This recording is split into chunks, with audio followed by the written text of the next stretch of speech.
இதனிடையே கன்னியாகுமரி மாவட்டம் para Olympic empowerment சார்பில் மாற்றுத்திறனாளிகளுக்கான மாநில அளவிலான கைப்பந்து போட்டியை நாடாளுமன்ற உறுப்பினர் விஜய் வசந்த் தொடங்கி வைத்தார்.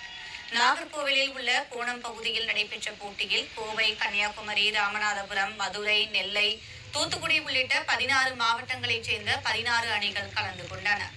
அப்போது மாற்றுத்திறனாளிகளுடன் தரையில் அமர்ந்து விளையாடி விஜய் வசந்த் ஊக்கமளித்தார். வெற்றி பெற்ற அணிகளுக்கு பரிசுகளையும் மரக்கன்றுகளையும் வழங்கி அவர் பாராட்டு தெரிவித்தார். விளையாட்டு அவங்க வாழ்வாதாரத்துல வர நிறைய சிக்கல்களை எதிர்த்து போராடுறதுக்கு இந்த ஸ்போர்ட்ஸ் ஒரு நல்ல வழியை கத்துக் கொடுக்குது அப்படின்றத நான் நம்புறேன். இன்னொன்னுமே சிஎம் டிராபில இந்த வாலிபால் ஆட் பண்ணல. சிஎம் டிராபில இப்போ பேரால எல்லா கேமுமே இருக்கு, ஆனா வாலிபால் மட்டும் இல்ல.